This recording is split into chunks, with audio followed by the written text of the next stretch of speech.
Hello, and welcome to this week's episode of Please Advise. I'm your host, Sam Ruiz, and today we are chatting with Aroa Alvarez of Trace Collective. Aroa leads us through an incredible conversation in which we talk about regenerative agriculture and how fashion brands can be more sustainable. If you are interested in becoming a more sustainable brand and better understanding the different elements of sustainable labeling. If you're interested in learning more about fashion and all things transparency, this is an episode you're not going to want to miss.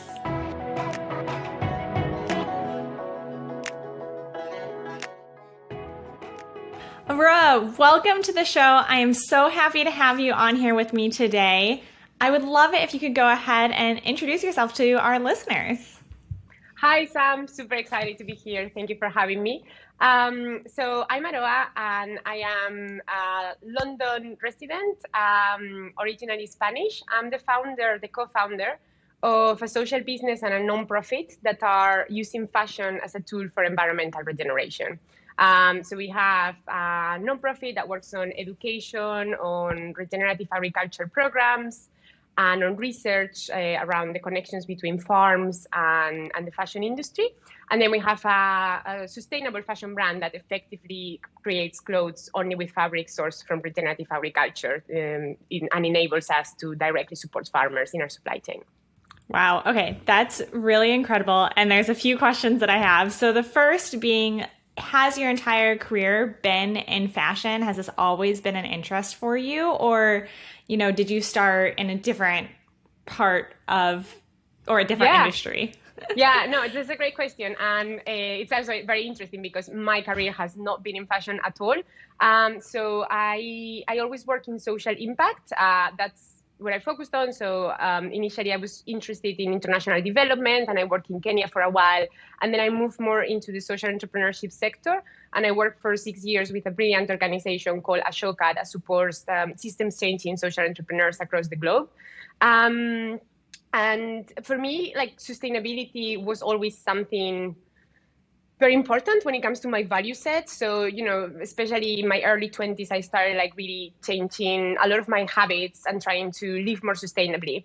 And I think my focus on the fashion industry really started as something personal because I felt like I was really reducing my impact in so many areas, but I was not capable of reducing my impact when it came to fashion. It was very difficult for me to make good choices when it came to what clothes to buy. I didn't really understand how bad the impact of the fashion industry was today and how much distraction it was creating.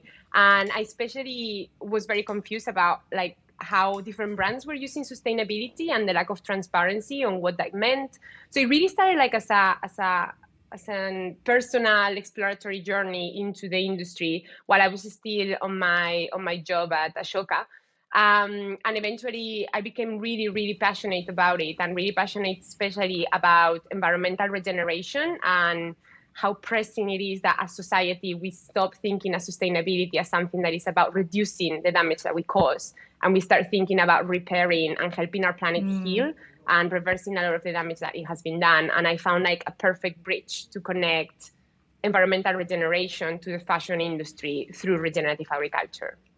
Wow. So I think it's so interesting that you said that this started really as a hobby for you, because I think so many people, sustainability starts with curiosity.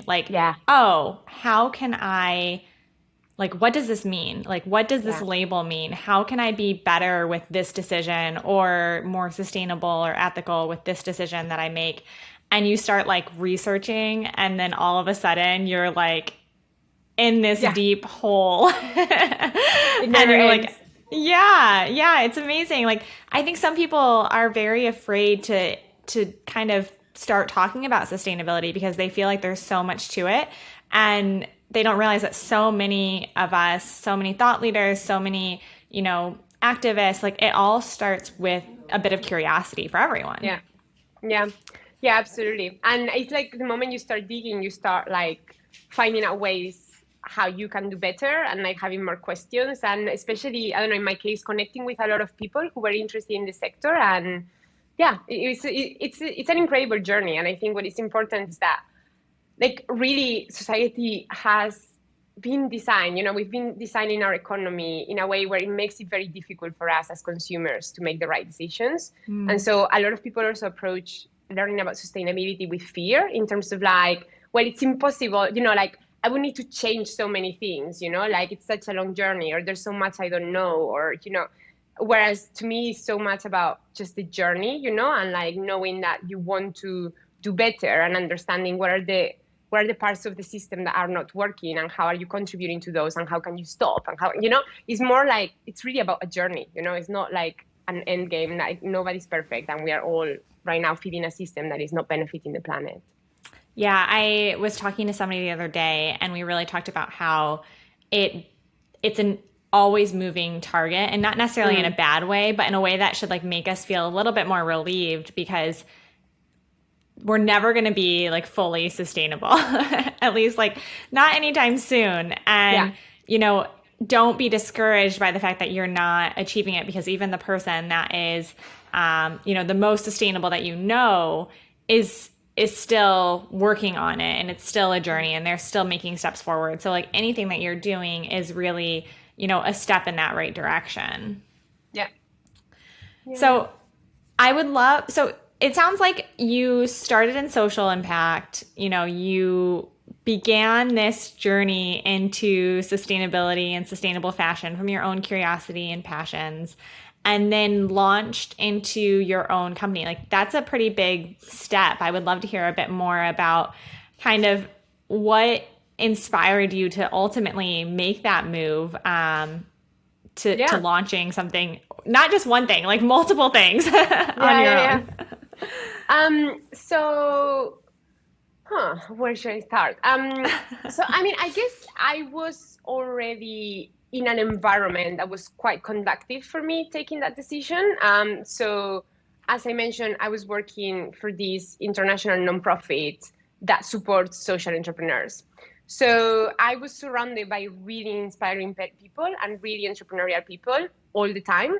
And, just kind of like looking at all these models on how we can transform and solve some of the deepest, most complicated social challenges that we have through creativity and through innovation. And I did that. I was there for 6 years, and I think it was like about halfway through, when I started, I never saw myself as an entrepreneur. I saw myself as somebody, very creative, but like I never really thought of having my own business. I wasn't attracted to that at all.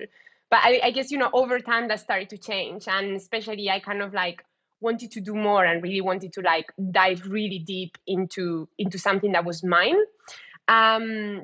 I think something really important that also pushed me to take that step was that I think many of us have a passion, and to me, that's the environment.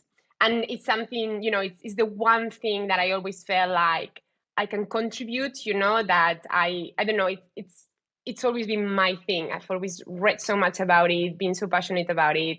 And I wanted to do more. I wanted to focus my work in that space. But my previous job, I was doing amazing stuff, but it was really sector agnostic. So I actually never ended up working on environment, which is really interesting, because I think if I had ended up in a project that was environment related, perhaps I would not have started my own thing, like perhaps like life would have taken me in a different direction. But because I really had that itch, and I wasn't, it's like the stars didn't align for me to take on that amazing project. I actually ended up in a very cool project around healthcare and global solutions to healthcare.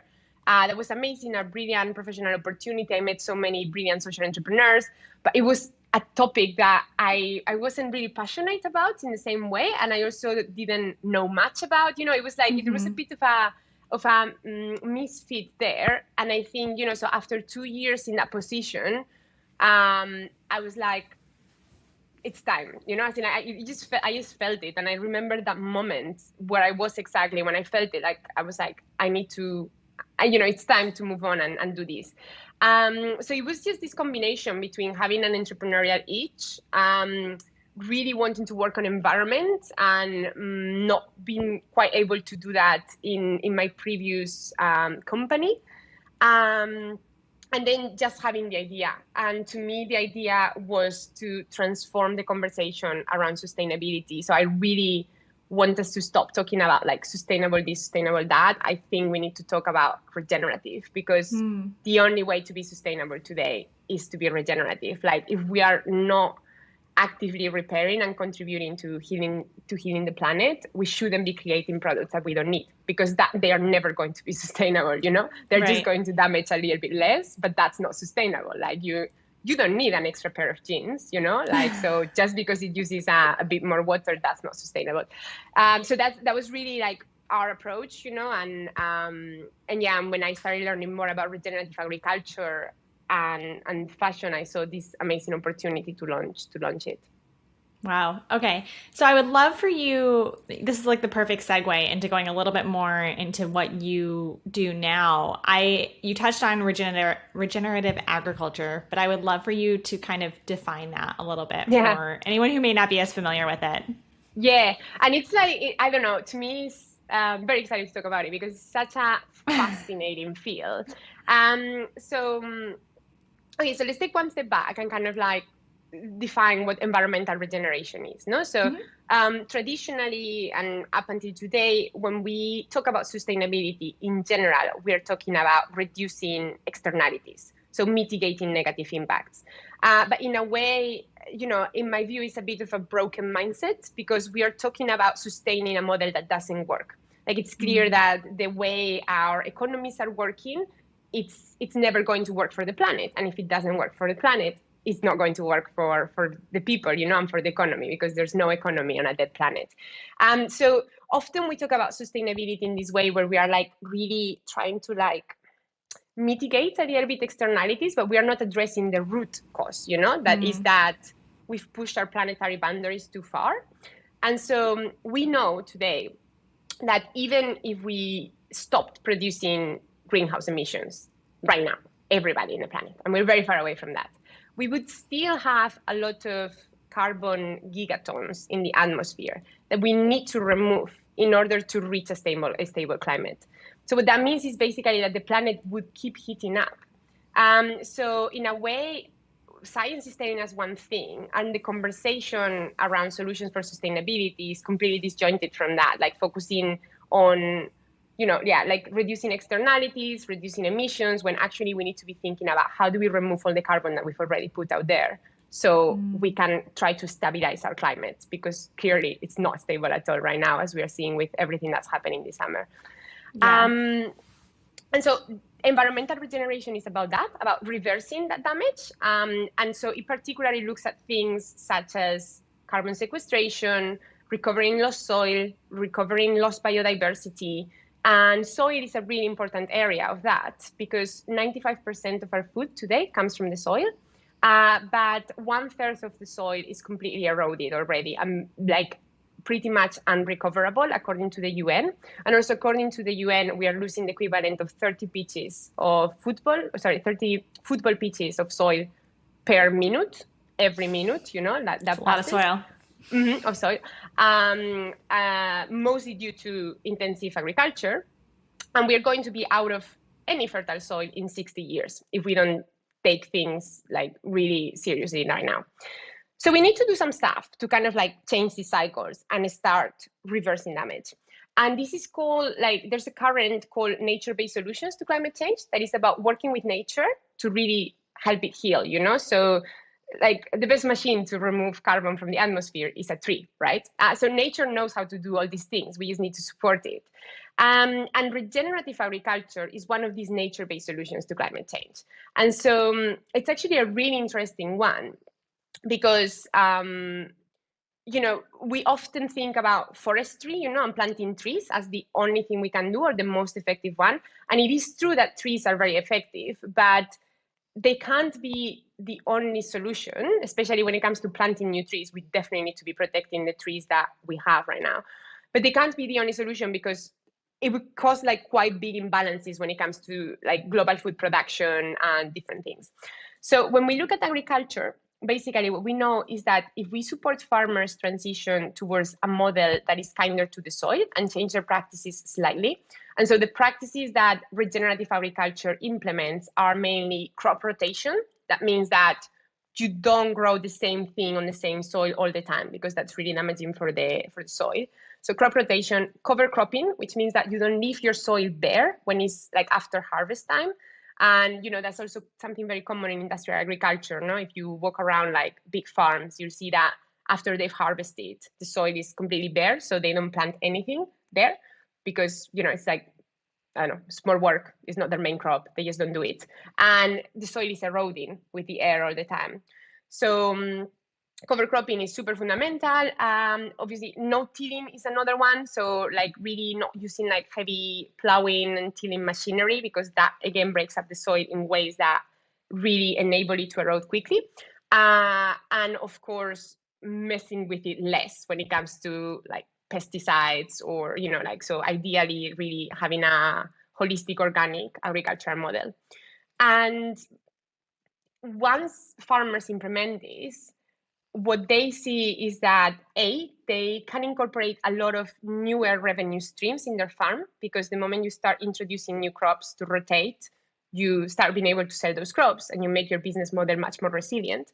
And B, that after a few years, there's increased productivity in their yields without having to be more and more reliant on pesticides and insecticides, which is the case right now. So we are kind of like keeping our land more or less equally profitable, but by using an ever-increasing amount of stuff to force it to produce at that rate. And what's happening is that at some point it's going to like explode and stop working. And so, so that's regenerative agriculture. It's basically like a bit like going back to a time when we were like growing more wisely and growing in, respecting the soil.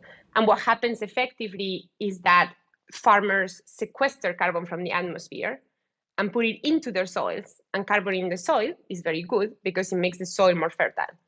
But if land gets eroded, which is what happened in conventional agriculture, the carbon goes out of the soil with the erosion and into the atmosphere, which is bad.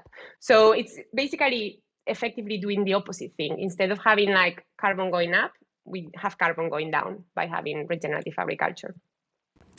It's amazing with sustainability how so many of the things that we do are really just taking a step back from the technologies that we've created, or using so them in different and more traditional ways. It feels like we kind of like set ourselves up there a bit without really realizing the science impacts and the tangible impacts that the changes would have.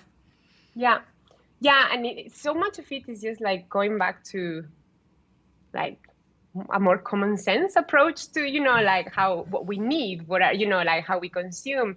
But yeah, it's really interesting the comment that you've made on technology, because certainly it definitely, especially in the fashion industry, because fashion is fashion, and it needs to be very glamorous and they really like this edgy innovation.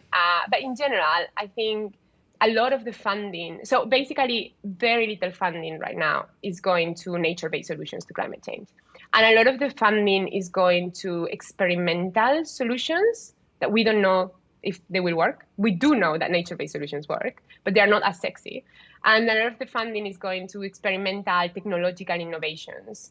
And to me, it just kind of like perpetuates this thinking that we think technology is going to get us out of this mess, when we cannot solve a problem with the same mindset that has created that problem. Yeah, technology is what got us into this mess. Yeah, and so, it's not like technology is bad, but it's like, okay, but let's take a step back and, think about how we should be living, because we need to change some things. It's not about, just continuing business as usual and there's going to come like a magical technological innovation that's going to fix everything. But that's very much how investment is going and how the conversation is going. It's almost like we're looking for this magic pill that will solve everything for us. Yeah. And like, we don't want to change our ways. We don't want to like change what we've been doing. So instead we're just going to like spend all this money on this magic pill and like hope that works, which is actually quite funny, because I'm sure you've felt this in entrepreneurship too. You're like, oh, here's a solution that I could go for. But instead of going for this solution, I'm going to spend a lot of time trying to find like a different, easier solution instead of like doing the tried and true. Like the number of times I found myself doing that, it's like, just stop. Just stop making it difficult for yourself. Absolutely.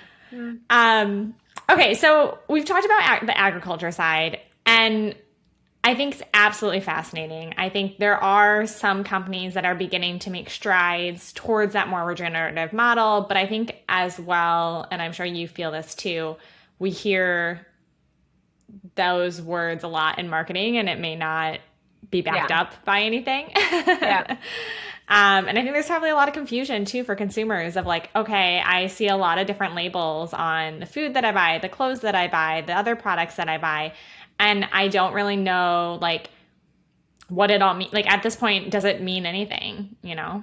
I feel like a lot of the problem is about we are putting all the responsibility in consumers because that is what's very easy for companies and what's very easy for governments. And it is similar to what's happening, you know, with the plastic industries, you know, as in and recycling. You know, I don't know if you know, but like recycling, like a few decades ago, was really heavily promoted and like in a way invented by companies that were heavily producing plastic, you know, such as Coca-Cola. So they put a lot of money on campaigns around recycling that effectively, you know, when society started realizing like, ooh, there's like a lot of rubbish that is being done by these companies, what they did was effectively like shift the responsibility and put in the consumer, like, but you can recycle it. But it's like, yeah, but it's your product, you know, and it's you who are putting it out in the world. And I think as a company, we should never create things that we can take full responsibility for, you know. So you can't put out a product there and then be like, okay, let's hope it gets recycled. But like now it's kind of become this thing that we are so we grew up with, you know. I grew up doing like recycling campaigns in my school to get more people to recycle. And of course it's so important, but I think we need to take a step back on like, why are we putting all the responsibility in consumers when it shouldn't be consumers' responsibility? And I think with the fashion industry is a little bit like a similar place where it's really, really complex to understand supply chains and the massive impact that they have and how can you reduce your impact as a consumer. And what we need effectively is legislation that regulates what companies can and cannot do. And, you know, just a more cohesive approach to certifications, you know, that consumers can understand. But I think a lot of it needs to come from a regulatory framework, from the government, basically. But that's so difficult, right? Because, like, it's just this kind of chicken and egg problem where, I mean, just governments don't care much. There needs to be like enough public support for them to take such a bold step. There is quite a lot of lobbying going into the opposite direction, and effectively like nothing is getting done. Yeah. So as a brand today, it's much more expensive to be sustainable than it is to pollute. And totally. And fashion, like fast fashion brands that are doing so much damage are also very, very good at greenwashing. And they are even making the problem worse by confusing consumers, right? Because when a fast fashion brand is telling consumers that they are sustainable or they launch like whatever conscious new collection. Name for green, conscious collection or like future first or whatever, you know, sexy name they give it. That actually a lot of people think that it's sustainable. Fair to them. I mean, they're being told that. Why totally. Shouldn't they think that? But it's completely unregulated. I think there are some really good charities here. I don't know if it was Greenpeace or Climate Earth that are actually taking H&M to court for greenwashing. But it's the kind of thing that, of course, need to happen. But I think until the first sentence comes in, it's going to be a few years. Oh, totally. So... Unfortunately, law just takes so much time. And I completely agree. I think there needs to be regulations in place. I think that's where we'll see big change. But I think fast change can happen by companies and brands and startups taking the initiative upon themselves and saying, we don't like the way that the world and business works today. I want to do it better. Yeah. And so that's, going full circle, that's one thing I love about what you're doing. So, I maybe if you could explain kind of the difference between what you're doing on both ends of the fence and how you're looking at regenerative agriculture from a nonprofit sector as well as through your brand. Okay, yeah. So I'll start a little bit with the nonprofit, I guess, because it's a bit like the parent organization. So it's where the mission sits. Basically, as I explained, our mission is very much to make fashion regenerative, or in other words, to use fashion as a tool to advance environmental regeneration. And the specific way we do that is through regenerative agriculture. So what our nonprofit is doing is three things. The first one is doing research on the connections between farms and fashion. And there's very little, this is important because there's very little data on actually what are those links, We do know that the fashion industry engages more than 350 million farmers today globally. So we know that it can be like a massive platform to advocate for regenerative agriculture and give farmers better conditions and the support that they need to transition those practices. But we don't know exactly how much land is being farmed for each crop and where.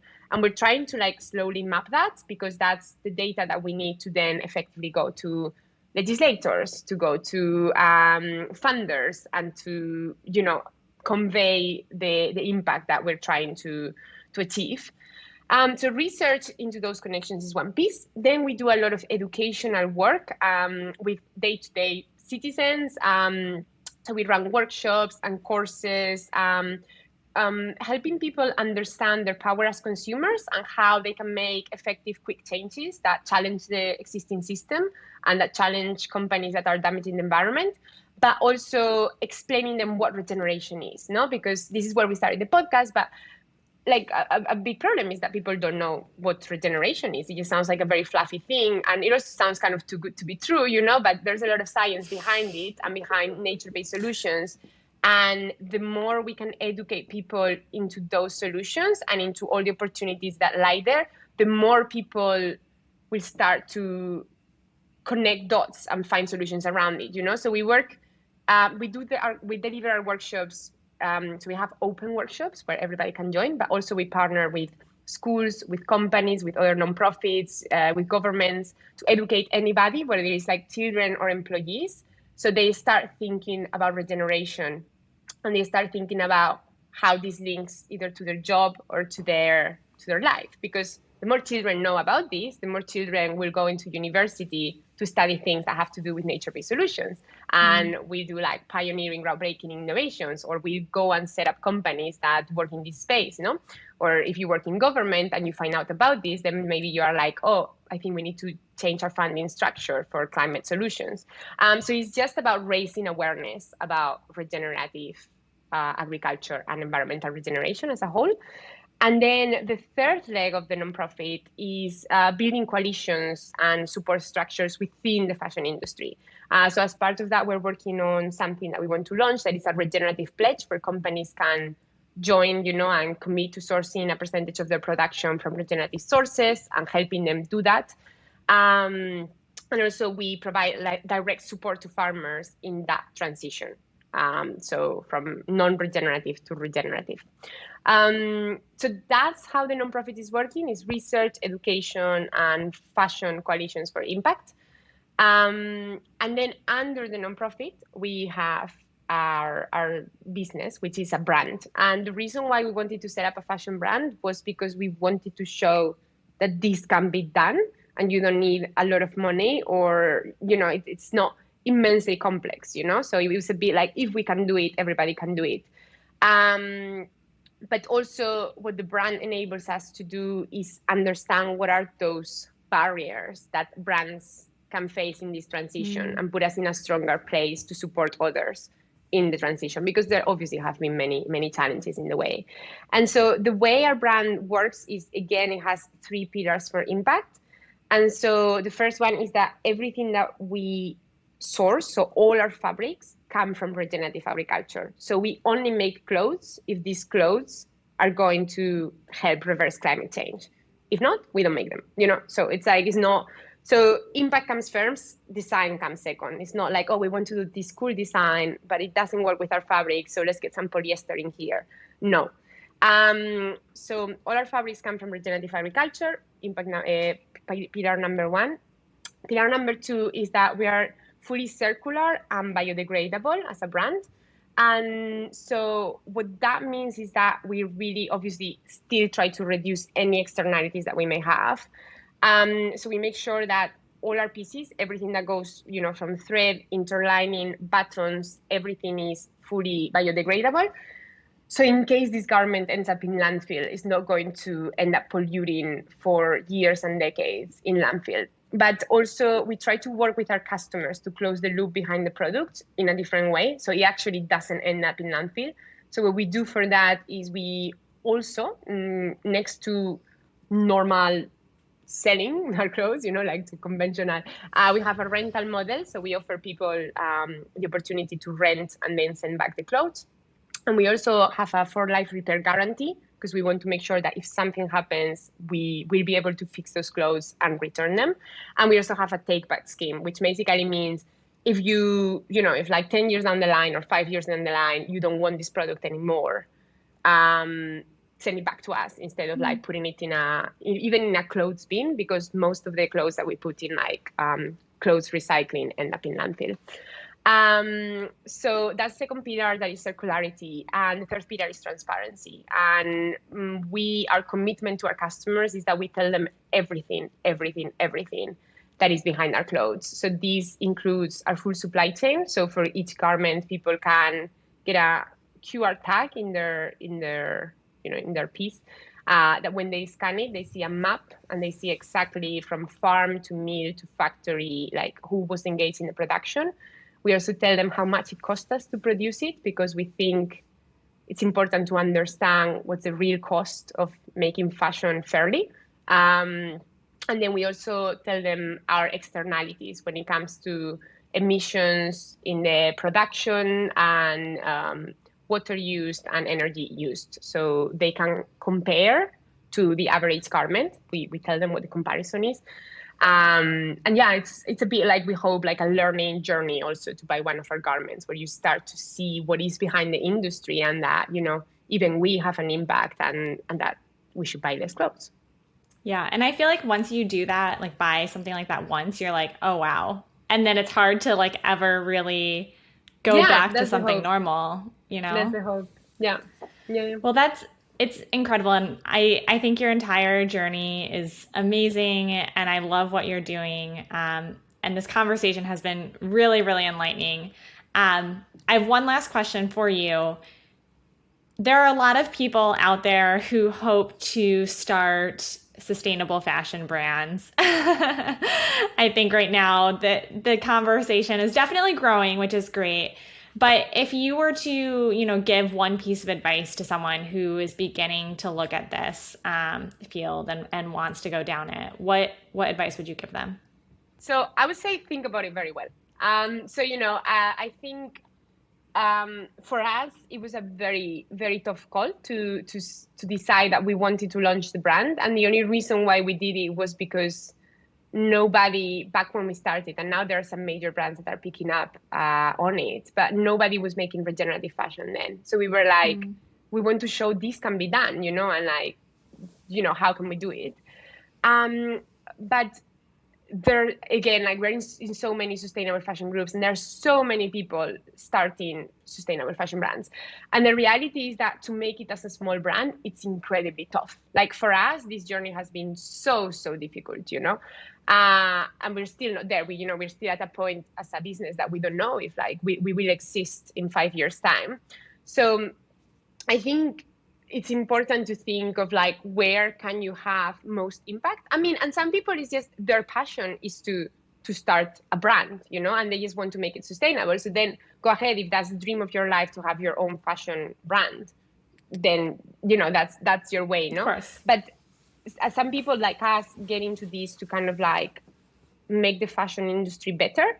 And I think there are other more leveraged ways of doing that. So, if you're an expert on impact or on environment, you can go and work for a brand and help them clean up their act, or you can go. So, it's more like, I guess my piece of advice would be, why is it that you really want to do it? And if it's because of the impact, is there a more leverage way that you can do it? Because starting a fashion brand is going to be like such an arduous journey. It's tough. And so many people are doing it at the same time as you, and, effectively, I definitely hope that we will transition to a fashion industry where we have many, many more smaller brands, and so like a much more spread economy, if that makes sense, instead of now like 10 big players that are taking the full pie and so many small brands struggling. But that's not the reality right now. So it's like, does it really make sense for you to start a brand, or does it make sense for you to create impact from another angle? And that's not the advice that most people want to hear, though. So that's okay, though, because sometimes I think that you need the real advice. And it's amazing because basically what you said there is something that I talk to companies about a lot. It's, think about your why, understand your why, and then think about how you can actually have the most impact. A lot of us are very excited by shiny objects.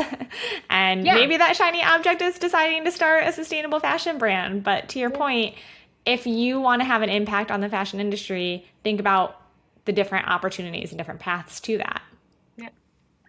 Well, thank you so much. How can people follow along on your journey and keep in touch? Yeah, so they can go to our website, which is thetracecollective.com. And if they go to dash newsletter, is this a dash in English? Like this one? Yeah. Yeah. I never know my slash, signs. I don't know. Slash, yeah. So if they go to thetracecollective.com/newsletter, they can subscribe to our newsletter and get our updates and, special perks there. And the newsletter is joined for a non-profit and our for-profit. So in a way, you get a nice mix of educational content around regeneration and also some fashion content. Or they can just go to Instagram and follow us on trace.collective for the brand, or trace.planet for the non-profit. Awesome. Well, I'm so excited to watch you continue going on this journey, and it has been an honor to chat with you for the past 30-ish minutes. So thank you so much for your time today. Thank you so much for having me, Sam. It was really, really lovely connecting.